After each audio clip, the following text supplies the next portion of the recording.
Okay, well, thank you all for attending this Zoom conference. I'm incredibly excited to share these movie posters with you. But first, I want to thank Doug for being so organized and persistent in setting this up. I think this is about my 15th book talk, and he is by far the most organized and efficient person I've dealt with. So thank you, Doug, for that. Let's dive right into movie posters. I've been collecting for 45 years, and I have always focused on the artwork first, and the importance of the films and the stars and everything have come after that. So when I'm searching for things, if I don't love a poster the way it looks, then I'm not interested in it, even if it is from a great film. So this has been a great endeavor, as I've said, and it's taken me all over the world. I've been to every continent other than Antarctica hunting these posters down. About 75% of what I own and what you'll see today is one of a kind. 10 to 15%, there are a couple of known copies, and maybe 10%, they're not uncommon. So let's dive right in. The importance of movie poster art. There are a lot of things we can talk about in terms of breaking these posters down. So I'm going to run through a bunch of them with you, and the purpose here is to expose you to as many images as possible. Okay, so here are some that we can all relate to, being Chicagoans. A lot of films over the years made with the Chicago theme. I'm particularly fond of this one from Sweden, The Widow of Chicago, a great leg shot, of course, and this Chicago After Dark, picturing the Chicago Water Tower.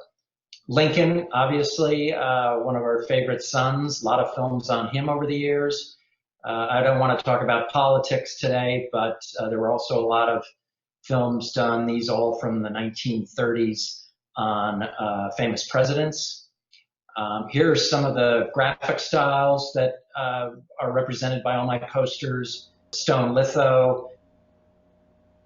This is called a full bleed.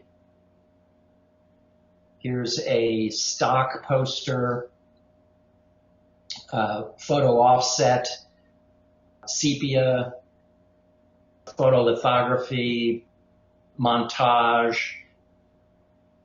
This is a lenticular from 2001. A lot of graphic elements, the importance of the diagonal in design. This is Betty Grable in 1939, $1 Million Legs. This was sort of a film after a publicity stunt where the studio Paramount insured her legs for $1 million, and they made a big deal out of that. Footlight Parade. This is a Holy Grail Art Deco piece with James Cagney, Busby Berkeley, and of course the Virginian down here, Gary Cooper's first major talking role. This film was a transitional film in 1929 between silence and talkies, but this was one of Paramount's first launches into talking pictures. We can talk about the stone lithographers, most of them located in Cleveland, Ohio, Morgan, Miner, Tooker, some of the bigger ones. We could talk about typography. All of these are what makes a lot of these posters fantastic for me, are these hand-designed letters. Computer could never do this. I'm particularly fond of this G and Cagney. This is Too Hard to Handle, 1932 pre-code. A lot of these posters, as I said, that I am always attracted to the best designs, and here's some of the famous artists over time that have designed things. Dolly Rudman,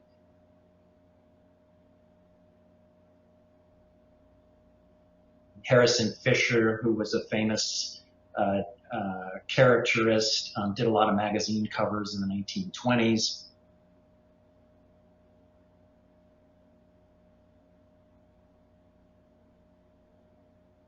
Helen Van Doren Morgan, who designed a Chaplin film directed by Mabel Normand.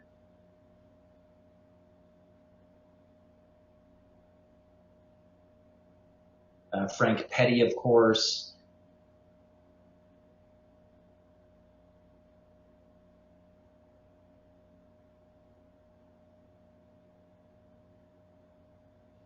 Swearzy, a famous Polish artist who I'll get to later on. One of my favorite things, a lot of us, I know a lot of you are collectors, we're very concerned with condition and having things in the best pristine condition.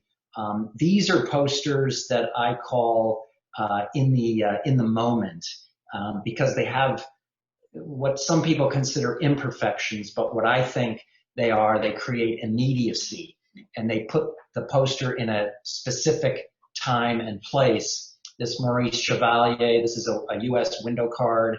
It's got the State Theater. This film ran June 4th, 5th, and 6th, which was a Sunday, Monday, and Tuesday. This Casablanca has the censor stamps, and these, in Italy, they actually taxed the premier areas where they were putting up posters. So this proved that the studio had paid the tax in order to post this poster. I love this Blade Runner. I don't know if you can see this, but in the West End from September 9th and all over London from September 12th. These are really great because they put everything in a specific time and place. So I love posters, and my favorite size are lobby cards, which are 11 by 14 inches. They come in sets of 8. This is from a film. A lot of you may have seen the recent Lady Gaga version of A Star is Born.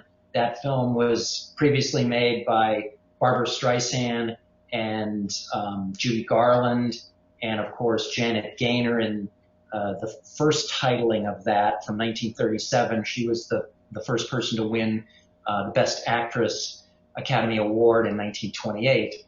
But this is actually the first iteration of that film, 1932, What Price Hollywood. It's the entire set of 8. And I collect, it's very rare to get a complete set. So I tend to have one card per set on all the major male and female stars from the 1920s and 30s. This is the title card. So I'm either after this or this one, which is the portrait card. And you can see this is a great shot of Constance Bennett. So most of what you're going to be seeing, if it isn't a poster, it's going to be a lobby card, and it's either going to be a title card or a portrait card. So this shows all of the great artwork, which I'm very fond of.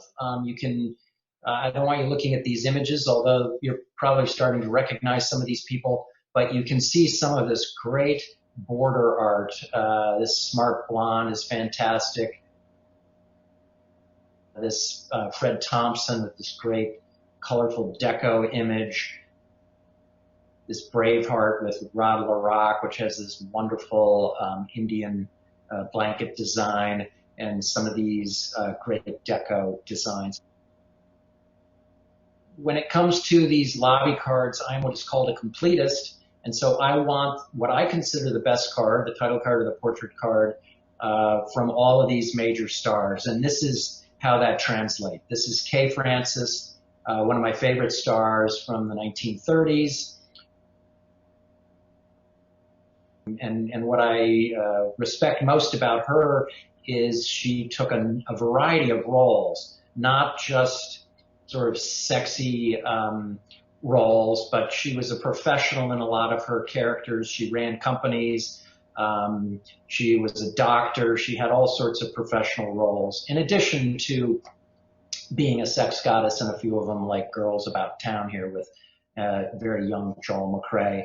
But this is what it means to be a completist. And here's some more. And this is just a fraction of what I have on her.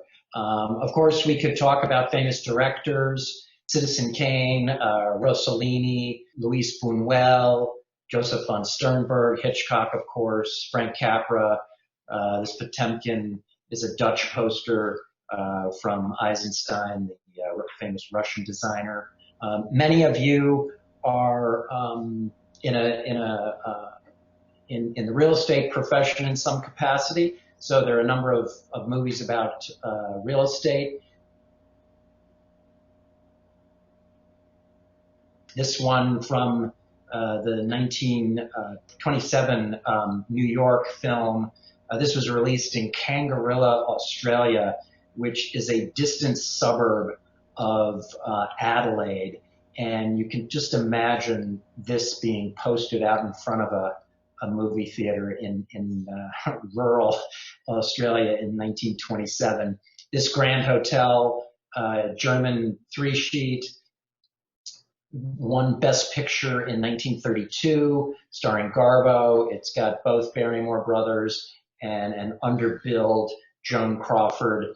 So this was really a huge film with an all-star cast. I wish you could see this in person because this poster has a silver foil which shines when you see it.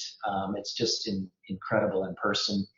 A number of you are in the financial business. No shortage of films there. I love this George Bancroft Wolf of Wall Street, which poetically was released in 1929 originally, recently remade, of course. This one reminds me of my wife. She Knew All the Answers with Joan Bennett. We could also talk about Law, of course. Lots of films on that over the years. Here's a great one with William Powell, Lawyer Man. We could talk about religion as well. This Eucharist of Congress of Chicago. This was a 1926 documentary hosted by George Cardinal Mundelein. This was a conference in Chicago. There were hundreds of thousands of people who attended this. This took place in Soldier Field. Some of you can recognize the landmark here. I'm also fond of this Mexican poster with the crown of thorns. Just as there was a Negro Baseball League, which catered just to the African American community, there was a Jewish film genre which was catering just to this a group of immigrants coming in. These are really interesting. Where Is My Child? These are the only known copies of American film posters with Hebrew writing on them. A lot of very popular film genres. One of the most highlighted is science fiction, of course. It's always been with us. This H.G. Wells' War of the Worlds is a British quad. I love this Terminator poster from Poland. And then, of course, Forbidden Planet, which is the favorite of all science fiction fans. We could talk about horror, of course, Frankenstein, Dracula, King Kong. We could talk about animation, lots of Disney films here, of course. This one is a French poster, and this actually predates cinema, but it depicts on stage the moving images that are posted. You can see these slides in the lower left of the poster, and there's this carousel behind the curtain, and they are rotating around, creating a quote-unquote moving image. That's from the late 1800s. A lot of race films, of course. The first major musical by a big studio, 20th Century Fox, Stormy Weather. This one is very interesting. This is the famous Hattie McDaniel card from the Gone with the Wind set. There was a northern version and a southern version of this, and the southern version did not have an image of Hattie. The northern version, of course, did, and she won a Best Supporting Actress award for her role in that film, as many of you probably know.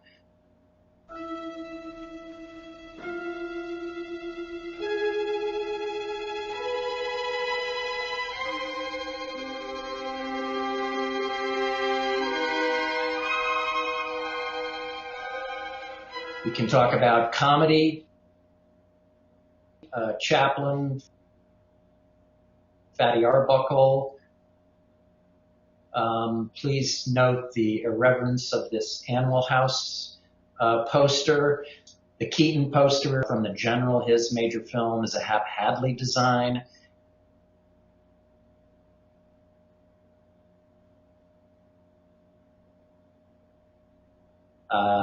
I love this Counted Out with Chaplin and Arbuckle. It's the only known poster with both of those comedians in the same poster. A lot of you are fond of music. There are obviously a lot of films with that. We could talk about leading ladies: Jean Harlow, Greta Garbo, Liz Taylor, Brigitte Bardot, Hayworth, Mae West, and on, Marilyn. This one is Joan Crawford in a slightly controversial film, Letty Linton. This is a two-sheet poster from Germany and Austria, where it was co-released. We could talk about leading men: Cooper, Gable, Cagney, William Powell, one of my favorites, Doug Fairbanks Sr., Cary Grant. My wife is Hispanic, so I am a collector of a number of Hispanic stars. This is Maria Felix, the most famous Hispanic leading lady from the 1940s and 50s. Her competitors were Dolores Del Rio and Lupe Velez, who you may have heard of.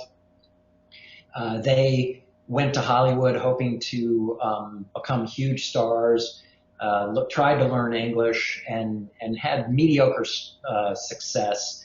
But Maria Felix never learned to speak English. She stayed in Mexico, and she became the biggest star of all of them. She traveled around Europe and made a number of very successful films. Her most famous, Doña Diabla. This is the Mexican version, the French, the Italian, and the Turkish. There are some films that I don't have a favorite. Normally there's only one which I like, but this is one of those rare films where I can't decide which is my favorite. So I'd like to share all of them with you. This is the Czech. This is the British Quad, the Argentinian, the Brazilian, the Japanese, obviously, and the Italian. This is a role that was turned down by Brigitte Bardot at the time for being too erotic, and Sophia Loren was pregnant in 1968. It's a campy period romp. So the role went to an untested Jane Fonda, and as they say, the rest is history. Here's a film. I can't recommend that film, by the way. It's worth seeing once. Here is a film that I can recommend. It's on everybody's top 10 or 15 list. Sunset Boulevard with Gloria Swanson. I love this. All of these, again, the American, the Swedish, the German. I'm particularly fond of this Finnish version. It's got this wonderful lamppost, which for those of you who have been to Los Angeles, every corner has one of these with the Sunset Boulevard sign. But the real standout is this Swersey design Polish poster, which captures the entire essence of the film.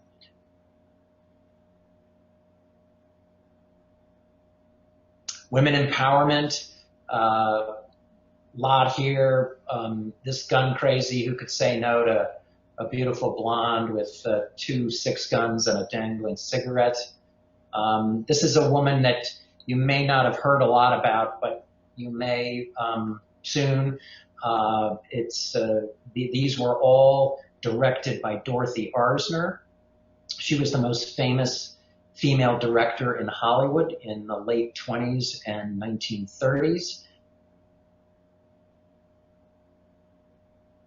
This Manhattan Cocktail is one of my all-time favorite title cards.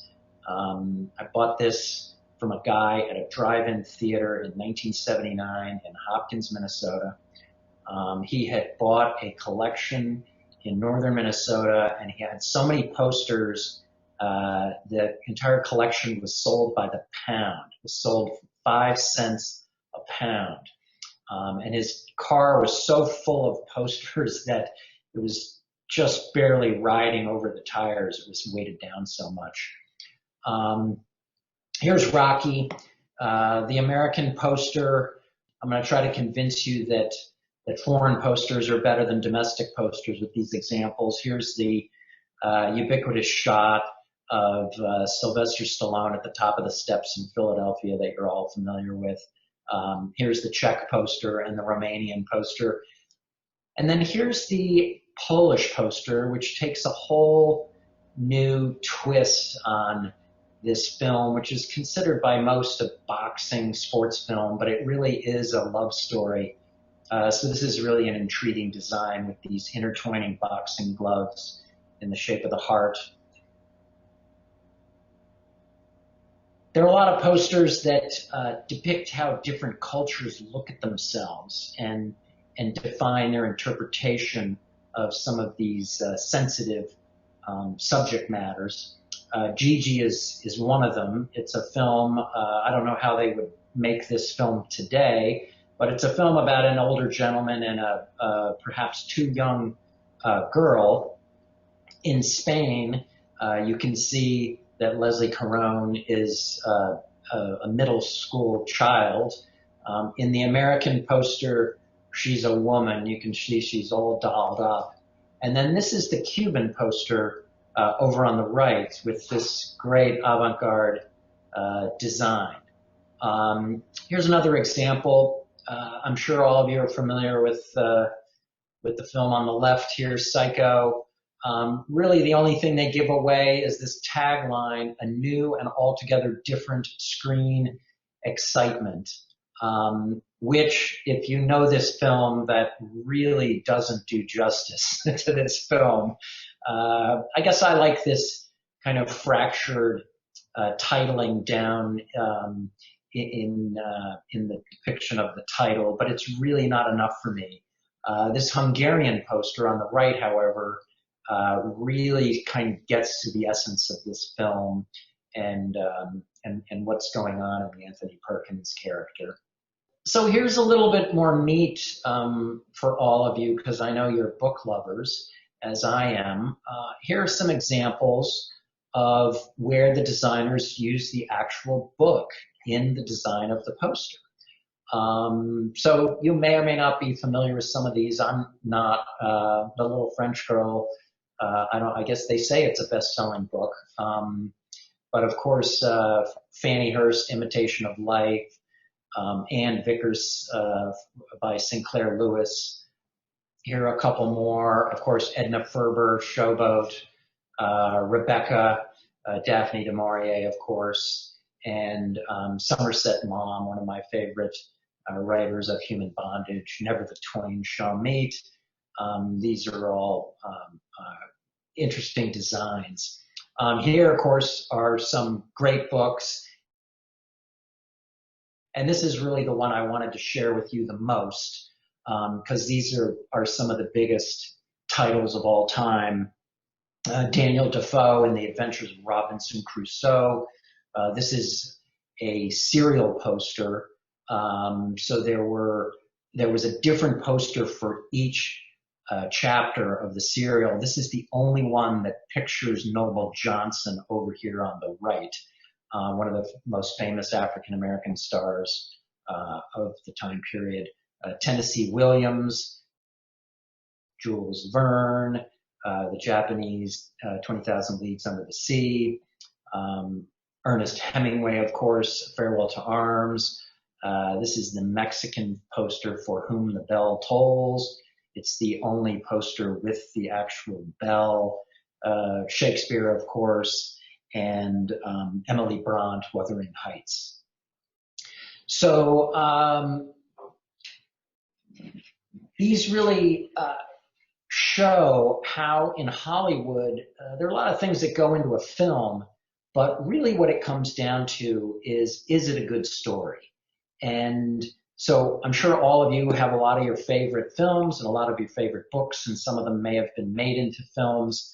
But in Hollywood, these really are the essence of the success of the industry, because there have been a lot of films made. Even back in the 1920s, they were making thousands of films every year.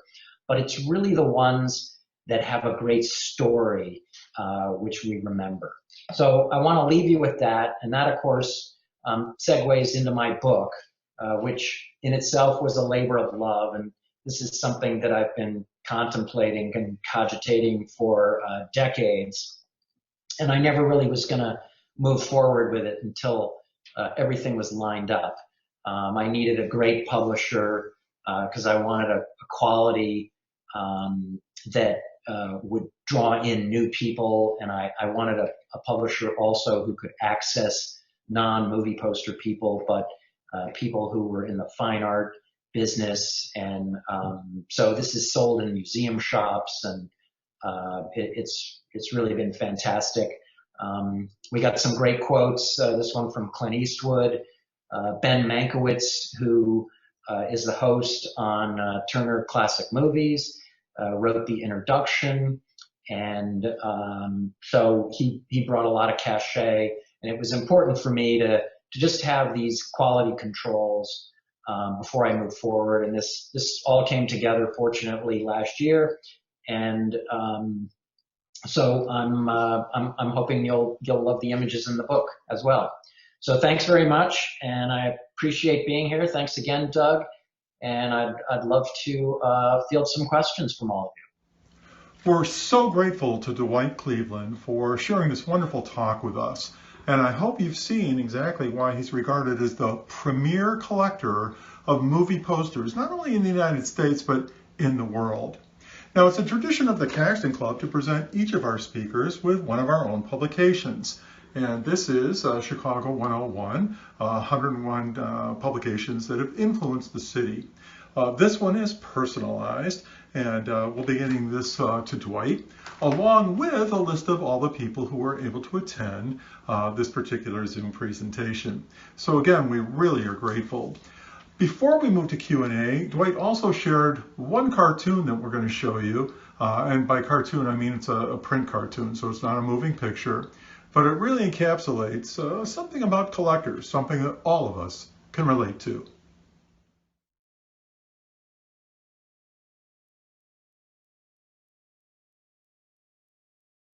I really want to thank Doug for making this presentation even more amazing with his entertainment. Thank you, Doug, so much. You did an amazing job here. Now, we have some questions already. Thank you for a fine presentation. Did the Texas lithographers Clark and Quartz figure in your collecting? I think Clark and Quartz was primarily map printers, but I'm not familiar with any posters that I own that they printed, so I'll put them on my list. It's usually a design issue in terms of whether I want something or not. So I'm not familiar with them, and I don't know if I own anything, but I don't think so. Is there any posters that you're still looking for? That would be a question from Alan, a fellow collector.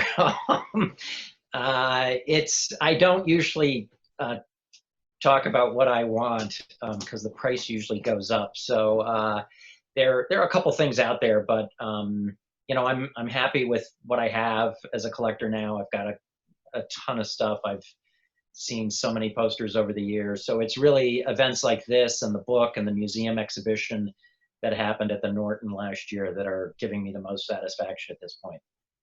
How prominent were women in the field of poster design? I know you mentioned a few at the beginning. So the way these posters predominantly were designed was by committee in Hollywood. They had an advertising department, and there was somebody who was in charge of the lettering, and someone who was in charge of the titles, and someone in charge of the credits, and another guy kind of overall. And then there was a lawyer who would say, well, John Barrymore's contract says that his name goes above the title of the film.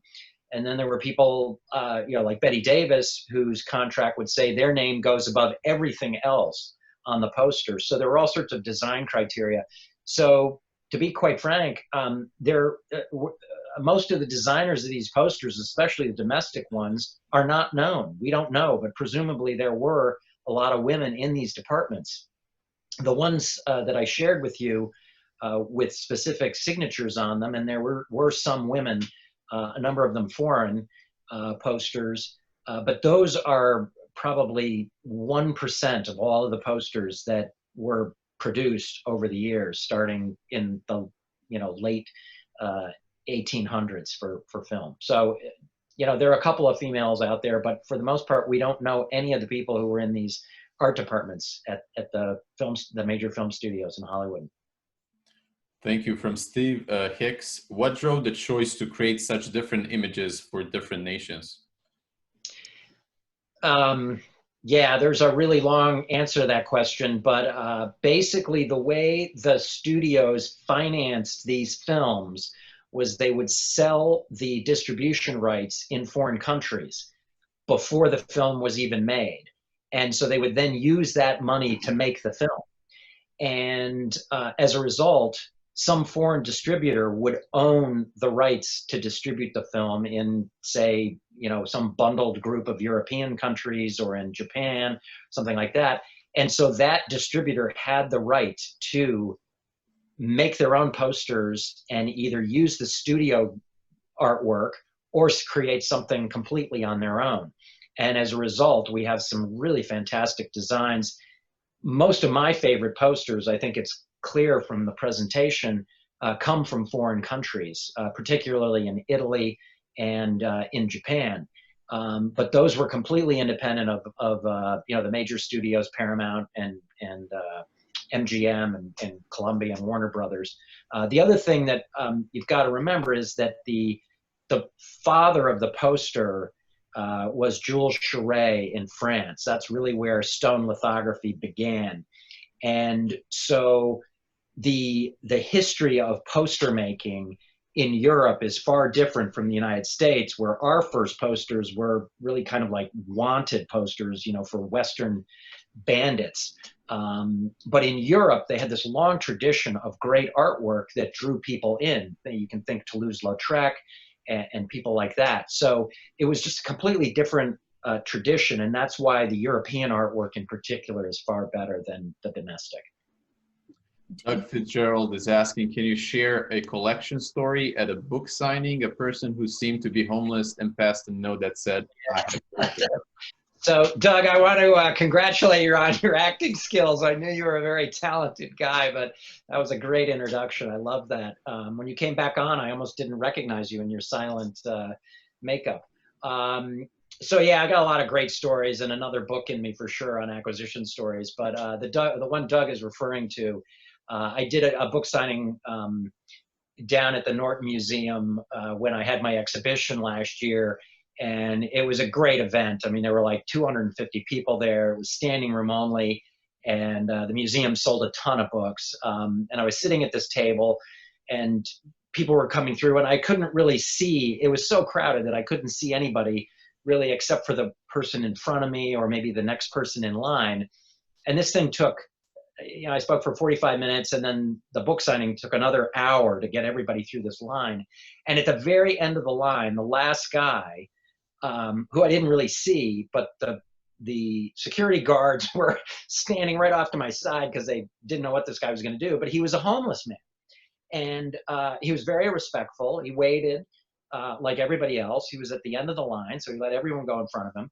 And when it finally came to his turn, he wasn't buying a book, but he wanted to offer me some movie posters for sale. And it turned out, I told him to meet me in front of the museum the next day. It was an evening event. And so, he met me and he showed up with these James Bond posters and, we kind of worked something out. But I just never know where something is going to come from. And, the phone, I love it when the phone rings or when my email pings, because there's just always sort of something out there that's coming in the door. I mean, I've just got so many great stories. I was in Cuba back after the Millennium and event, and I gathered together about 2,000 posters from the entire Eastern Bloc, which a lot of those films were distributed in Cuba. And so I was going through customs and trying to get back on my plane, and I had these 2 huge rolls of these posters.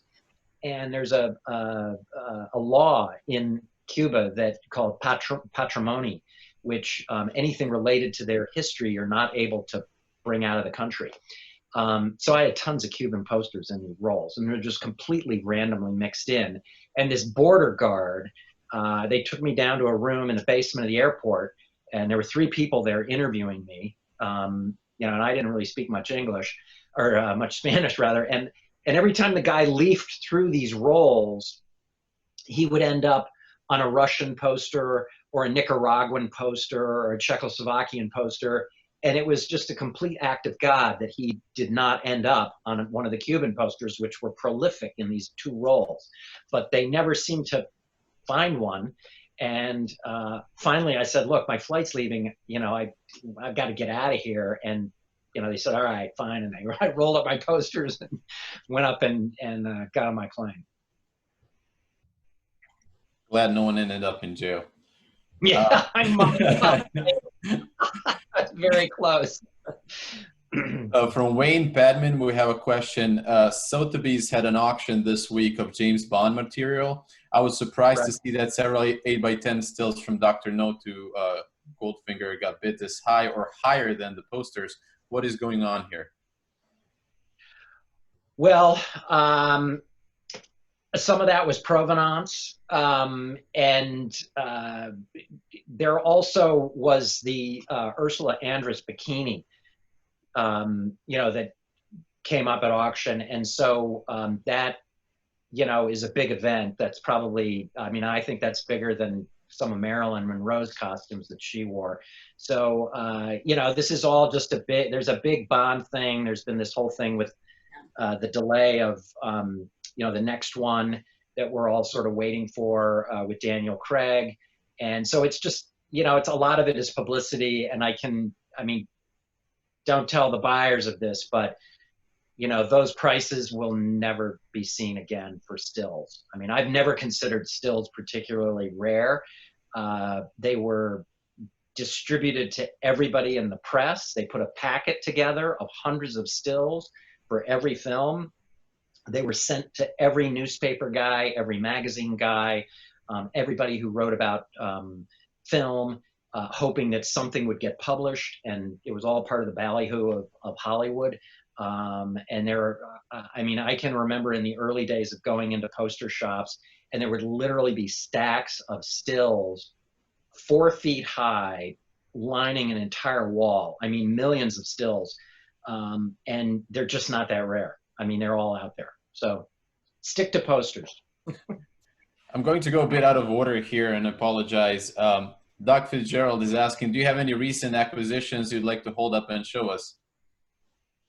I do. I know you guys love books, and I'm always active buying, and I just bought a collection of 25,000 silent movie lobby cards, and I'm in the process of carving them up and doing all sorts of different things with them. But there are some that are related to famous authors. So let me show you a couple of these. I want to make sure that you can see them. This is an incomplete set. I told you there were originally 8 of these, but this is Sinclair Lewis. This is what it looks like. I'll just leaf through these quickly because I have a bunch of them.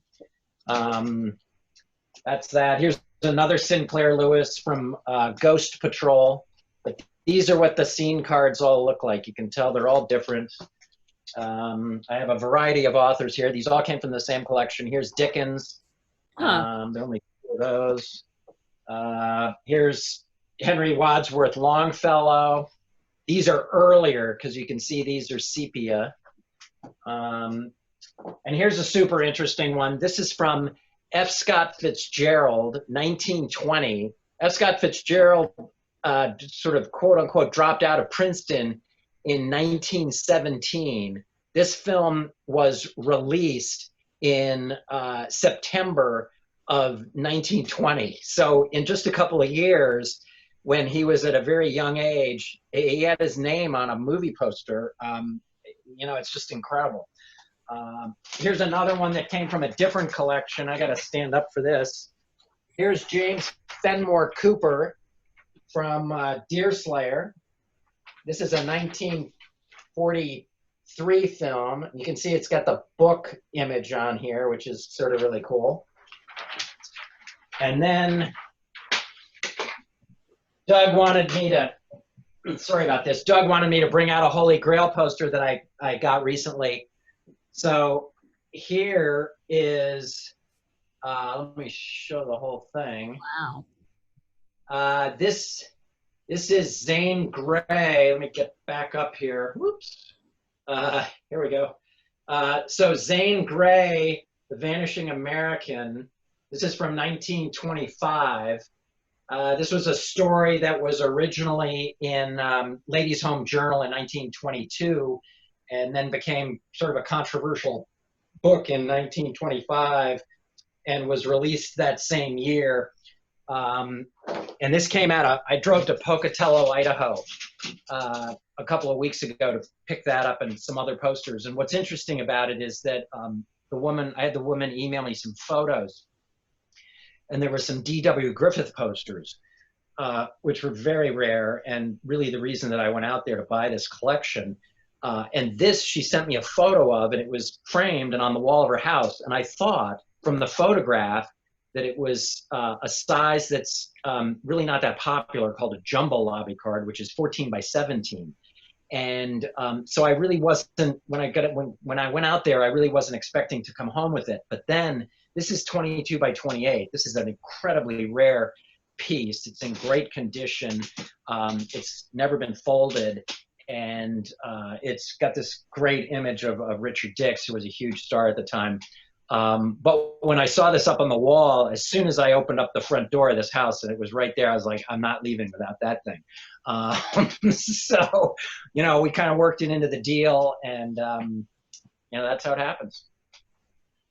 Dwight, thank you so much. That was so beautiful. We have more questions than ever for this program. I mean, this is right, no problem. I'm just hoping you're not tired yet. No, you know what? J.B. Pritzker has said everybody has got to stay in their house, so I have no errands to run. From Ed Bronson, when did the use of movie posters fade away? It's still active. It's still active. It's starting to die down, though, because of the way they're marketing films, and a lot of it is online, and a lot of it is video. But there are still bus stop posters, and they are still creating. The Deerslayer I showed you was an American one sheet, 27 by 41 inches, and that is the standard size, and it always has been, and it still is, and they're still printing those. From Rachel Cole, I really enjoy Bob Peak's work for TWA. In addition to his many movie posters, are there other prominent movie posters artists who design for other fields? Oh, a lot of them. These guys were freelancers for the most part. So they took commissions, and they were doing bar soap and bicycles and chocolates and liqueur and everything else. So they were doing whatever they could make a buck on. A lot of the ones I showed you, like Harrison Fisher and Hap Hadley, and there are many others that actually did more of designs for the cover of magazines. So if you went to a magazine stand in the 1920s, they sold hundreds of magazines. There were 20 different movie magazines alone. And if you were to visit one of those kiosks at that time, Harrison Fisher probably had 5 or 6 covers every single month. And there are a lot of other designers like that. And they were doing pinup art and all sorts of other stuff. We have a practical collecting question from Michael Gorman. Who cataloged your collection? Which elements do you index? I have an assistant, and we just basically all do it ourselves. I have a method. I sort through everything. This collection that I just bought, I had to sort through everything and divide it into categories. So I sorted it by comedy, Western, drama, And then this new category, which the whole reason I bought that collection was because this new story that I'm developing of women in early Hollywood. So there was a tremendous, and this is new information for me that I've just kind of started to do research on, but there were a number of unknown females in Hollywood during the 19 teens and 20s who were novelists, script doctors, film editors, set designers, costume designers, and they have never gotten any recognition. And there were some female movie stars who actually wrote their own films, directed and produced their own films. And these are completely unknown names for the most part. They were unknown to me until just a couple of years ago, and I was kind of inspired by this whole project because of the Me Too movement and the Black Lives Matter movement.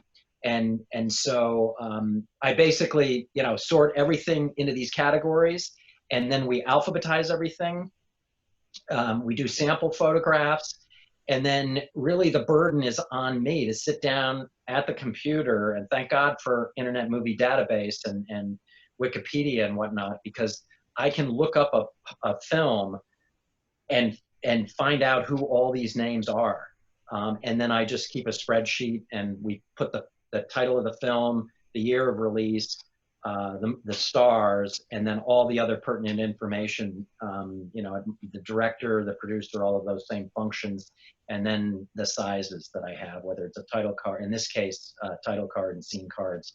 And I didn't show you any of the earliest silent lobby cards, but those are 8 by 10. And some of those came in sets of 24. So there were some of those in this, there are actually quite a few of those in this collection that I recently bought. How does current to really, I mean, my assistant is fantastic in terms of he does the alphabetizing, and we have this method to basically set up the titles and the years, and we links to IMDb to make it a lot easier for me, but it is grinding work. I bought this collection in at the end of August, just to give you an example, and they're 25,000 pieces, completely mixed up, all jumbled. It was 50 boxes of stuff, and I processed 10,000 items. Everything is on a spreadsheet at this point that I described to you.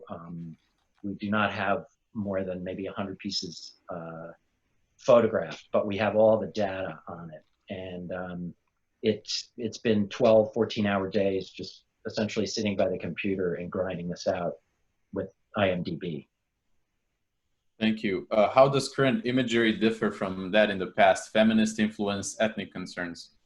I'm not sure I understand that question, but the imagery now is all photo montage, and it kind of reminds me of the previews of the films, where in a lot of these previews, they show you the whole film. They show you all the big action shots, and a lot of the posters are kind of designed that way too. So I don't find them as interesting as the stone lithography and the artwork from the 1920s, the Art Deco look, the Art Nouveau look. And also part of that is budget. Someone asked earlier about the new posters and distribution and whatnot. And so remember, in the 1920s and 30s, the entire budget for advertising the film went into the production of the movie posters, because there were no other competing advertising methods, and there was no television. There were really very few other competitive forms of entertainment. There was live entertainment, vaudeville, which Philip developed from, but there really wasn't a whole lot else. There were live shows. Buffalo Bill would come to town and have a rodeo, or the circus would come to town. So the advertising really changed in the 1940s when television came in, because all of a sudden now there was competition, and so the money available for advertising was lowered, and photo offset the technology of photo offset came in, so they could do more at a cheaper rate. And then, of course, there was the big lawsuit with the film industry the antitrust lawsuit, where the U.S. government sued the studios because they were fully integrated. They were making their own films. They had everybody on staff. They owned their own theaters, so they owned the distribution, and they were monopolies. And so that was broken up, and in 1948, and so the budgets after that, the businesses, the studios had to sell their movie theater chains, and it changed the whole financing of film. So the budgets since then have just tanked, and now the money available to produce movie posters is just some small little portion of what they spend on all these videos and everything else. Wayne Padman would like to know where he can find people or places where he can get his poster collection appraised. Have him email me, and I'll.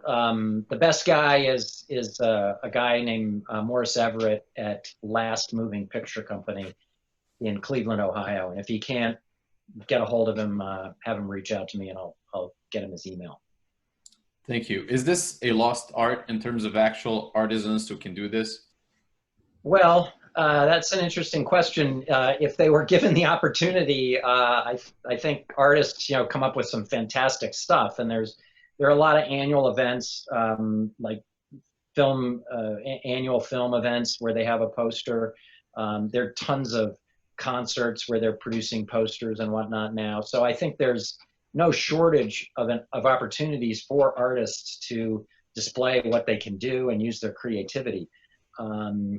And so I don't see that changing. In movies, I think that's changing.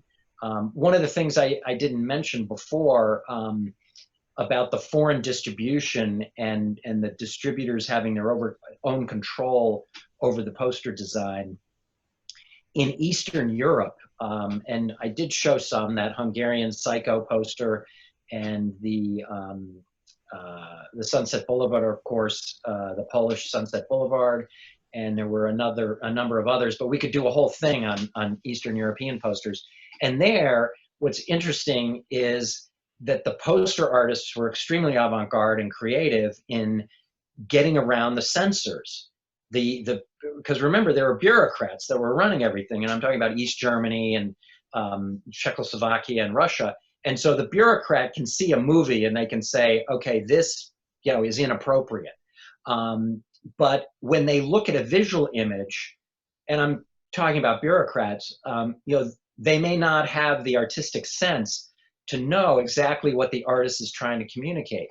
So a lot of the Eastern Bloc posters, especially post-war, are just really, really interesting in terms of the way they can get through to a subject matter that they got around, these censors. And they also were completely open-ended because they were not controlled by the studio bosses or these art departments in Hollywood that I described to you. They were free to design whatever they wanted. I would just like to ask Darva or Jackie, do we have more time to go with more questions, or should we wrap this up? It's up to the people if they'd like to stay. How would I say? We have the dime, they have the time. All right. Go on. A question from Richard Nilsson. Did Norman Rockwell ever do any movie posters? He did. And I don't think I showed any of those, but yes, he did. He did Razor's Edge. He did Song of Bernadette and a couple of others. And when the studios hired him, they were really going all out. Razor's Edge was just a huge campaign. So was Song of Bernadette. Those were big stories, big films, big stars at the time, and they sort of went all in on their advertising by hiring a guy, like Norman Rockwell. We have a very interesting question that we can probably use for a dinner meeting at the Caxton Club. How about a poster category that features cocktails or some other beverages like beer or wine? One of my favorite topics. That Manhattan cocktail that I showed you, there's another sister piece that came with that from the guy at the drive-in movie theater in Hopkins. It's from Nights of New York, and there's a skyline picture of New York with a champagne glass and a woman sitting in the champagne glass. It's one of my all-time favorite posters. But there are lots and lots of great stories from the 1920s and 30s, William Powell, Myrna Loy, where cocktails and drinking and smoking and stuff took a big role in the film, and it did in the advertising. My wife and I saw The Thin Man a couple of weeks ago, 1934, a really, really big film at the time. And we were and also, it had been a while since we'd seen that film, but we hadn't recalled how much drinking and smoking went on. It was just like they were practically had a cocktail in their hand in every scene where someone isn't murdering somebody. They've got a cocktail and they're smoking. Someone's wearing a mink coat. They're always in black tie with top hats. And I mean, it's great stuff. It's great stuff. Do you store the folded posters in their original folded state? Yes. So the way the posters were distributed, the films were all leased by the movie theater, and they would get a press book where they could order the posters. They leased the posters, they didn't own them. And when the guy at the warehouse would get this order and he was fulfilling the order, he would pull the reels off the racks, stick them into these mailers, not dissimilar to the one like this. This is for a one-reeler. This is vintage.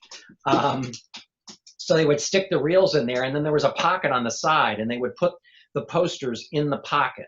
So the lobby cards would fit in there perfectly, and the one sheets and other sizes were usually folded down. It's 11 by 14 inches, and they would fit in the pocket too, and it would get shipped off to the local theater. And oftentimes when that theater owner was done with the posters and the film, he would repackage that and send it on down the road to the next movie theater. Now, the way the contract worked with the posters was, if you included the posters, then you would get a credit on your next order. If you didn't include the posters, then you would get charged. And we're talking, I mean, this doesn't sound like a lot of money now, but back then it was. But the one sheets, they would get charged about 15 cents for a standard film, and the lobby card set a nickel.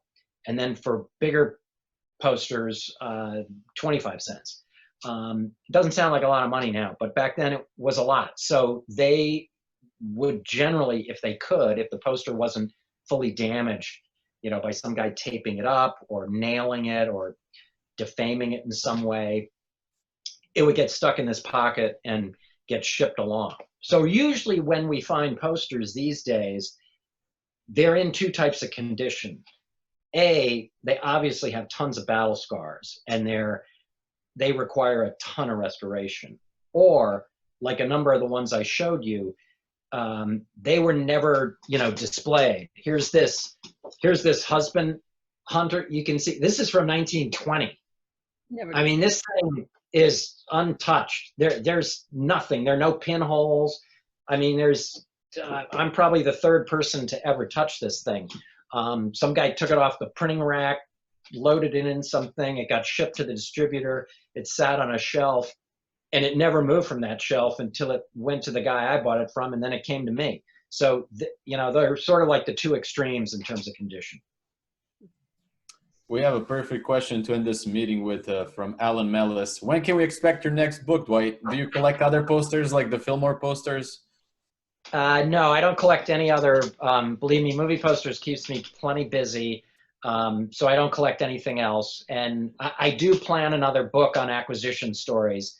And I've sort of I have the outline for it. And I do have some great stories. I mean, 45 years, just some incredible stuff. I mean, at this point, one more poster, to be honest with you, is really not going to make or break my collection. I mean, I still do love buying stuff, but the fun is really looking back and all the interesting people that I've met and the interesting places I've been, and you know, being at flea markets at 5 o'clock in the morning in Auckland, New Zealand, and the time I've taken trains, planes, and automobiles to God knows where, you know, with people that I don't share a language with.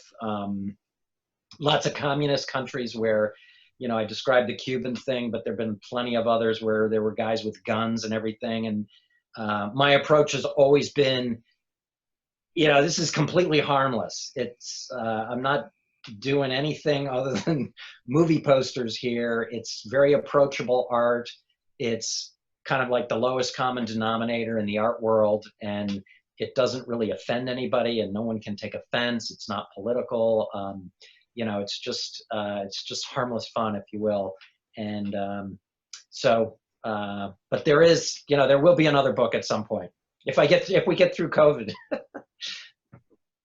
Dwight, I would like to thank you for this exquisitely entertaining presentation. I mean, this has been the most interactive meeting I've witnessed for sure. So thank you so much for that and for surviving the marathon of questions we just had. Thank you. No problem. I love the question part, and thank you all for having me. Thank you, Doug, for being a fantastic coordinator and really staying on top of this and holding my feet to the fire. And the graphics on this video have been absolutely fantastic. I love the way you did the editing, and so it's been really a pleasure sharing this with all of you. And thank you for your time. And we'd like to say thank you to everybody who joined us today. Again, the book is Cinema on Paper, which can be available if you so choose in the deluxe edition, which comes with its own movie-like carrying case. Again, we want to say thanks to all of you. Know that there are a variety of ways that you could spend your day on a Friday, and we're glad that you chose to spend part of it with us at the Caxton Club. Also invite everyone who are Caxtonians to visit caxtonclub.org. And if you log in and then hit the button for members only, you can not only see a video and share it with friends of this particular presentation, but you can see others as well. And again, I'd like to just close by saying thanks to Dwight, and please pass along our thanks to Charlotte, who is Dwight's daughter and also wears the hat of his IT manager. So thanks everyone, and we look forward to seeing you at the next Caxton event.